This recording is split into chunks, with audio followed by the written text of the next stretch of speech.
আমি কার জন্য একবার ভোট চেয়েছিলাম আমার কলিগ, আমি যখন তারেক রহমানের জন্য ভোট চাচ্ছি তখন ওটা দিয়ে জুড়িয়ে দিয়ে ভিউর জন্য এটাও কালার করছেন। হ্যাঁ, আমরা কখনো দালালি করিনি, কোনো সুবিধা নিইনি কোনো সরকারের কাছ থেকে। জনাব তারেক রহমান সাহেবের প্রচারণার শেষ অনুষ্ঠান, সেখানে আমরা উপস্থিত ছিলাম, অংশগ্রহণ করেছি। সে কারণেই শিল্পীদের সমাগম একটু কম দেখা যাচ্ছে। আমরা থাকলে আরও বেশি বেশি দেখতেন, অনেকে আসতে পারেননি।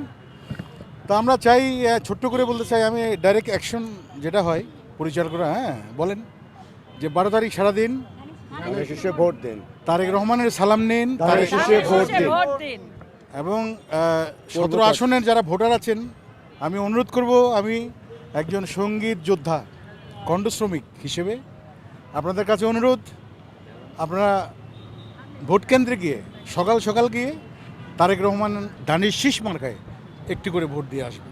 আমি কার জন্য একবার ভোট চেয়েছিলাম আমার কলিগ, আমি যখন তারেক রহমানের জন্য ভোট চাচ্ছি তখন ওটা দিয়ে জুড়িয়ে দিয়ে ভিউর জন্য এটাও কালার করছেন। হ্যাঁ, তো একটা শিল্পীর জন্য, শিল্পী মনির যদি আমাকে তার এলাকায় নিয়ে যায়, আমি মনিরের জন্য যে মার্কায়ও দাঁড়াবে ওখানে আমি তার জন্য ভোট চাইবো অবশ্যই।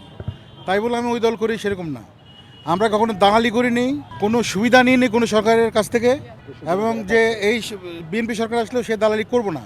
যদি মনে করে যে না রবি চৌধুরীর জন্য কিছু করা দরকার, আমি কিন্তু বেগম খালেদা জিয়ার সফর সঙ্গী হয়েছিলাম 2003-এ, তারেক রহমান সাহেবের সাথেও দুবাইতে গেছি। এটা আজকে আমি কানে কানে বলেছিলাম যে আমি গান করতে গিয়েছিলাম মায়ানমার। এনিওয়ে চিনেন, আমাকে ভালো করে চিনেন, আমিও তাকে চিনি, তারেক রহমান সাহেবকে। খুব ভালো একজন মানুষ, উনি দেশকে বদলে দেবেন। উনি একটি সুস্থ বাংলাদেশ চান, সুন্দর বাংলাদেশ চান, এবং দেশের জন্য কাজ করতে চান। আমরা শিল্পী সমাজ তাকে সহযোগিতা করব।